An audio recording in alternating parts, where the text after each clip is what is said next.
എനിക്ക് അടുത്തറിയാവുന്ന ഒരു ഫാമിലി ഉണ്ട്. വളരെ ചെറിയ ഒരു ബിസിനസ് നടത്തുന്ന നല്ലൊരു ഫാമിലി. അവരുടെ സത്യസന്ധതയ്ക്കും ഹാർഡ് വർക്കിനും യാതൊരു വിധ കുറവും ഉണ്ടായിരുന്നില്ല. വളരെ ഉഷാറായി സെയിൽസ് നടക്കുന്നു. നല്ല റെഗുലർ കസ്റ്റമേഴ്സ് എല്ലാം ഉണ്ടായിരുന്നു. പക്ഷെ കുറച്ച് നാൾ കഴിഞ്ഞപ്പോൾ 2-3 മാസം കഴിഞ്ഞപ്പോൾ പെട്ടെന്ന് എല്ലാം തകിടം മറിഞ്ഞു. അത് സ്വാഭാവികമാണ്. നമ്മളുടെ ജീവിതത്തിൽ എപ്പോൾ ഒരു ഏറ്റക്കുറച്ചിൽ വരുന്നോ ഒന്നും നമുക്ക് പ്രതീക്ഷിക്കാൻ പറ്റില്ല. അതുപോലെ തന്നെ അവിടെയും ഒരു സ്ലോ ഡൗൺ ഉണ്ടായി. അവരുടെ സെയിൽസ് കുറഞ്ഞു. അതുപോലെ തന്നെ ഇൻകം കുറഞ്ഞു. പേയ്മെന്റ് നടത്തേണ്ടതൊന്നും എക്സ്പെൻസ് ഒന്നും കുറഞ്ഞില്ല. റെഗുലർ ആയിട്ട് അവർക്ക് പ്രൊഡക്റ്റ് കൊടുത്തിരുന്ന ആളുകൾ അല്ലെങ്കിൽ കമ്പനികൾ അവരുടെ ബില്ലിന് പേയ്മെന്റിന് വേണ്ടിയിട്ട് അവർ നിരന്തരം ബുദ്ധിമുട്ടിച്ചുകൊണ്ടിരുന്നു. അതേപോലെ തന്നെ അവരുടെ കുട്ടികളുടെ ഫീസ്, അവരെ സ്കൂൾ ബസിന്റെ ഫീസ്, ഇതെല്ലാം മുന്നോട്ട് കൊണ്ടുപോകേണ്ടതുണ്ടായിരുന്നു. ആകെ കൂടി സ്ട്രെസ്സായി.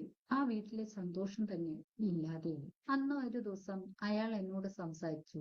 ചേച്ചി, ബിസിനസ് ഒക്കെ ഉണ്ട്, കസ്റ്റമേഴ്സും ഉണ്ട്. പക്ഷെ പൈസ വരുന്നത് എങ്ങോട്ട് പോകുന്നു എന്ന് മാത്രം അറിയുന്നില്ല.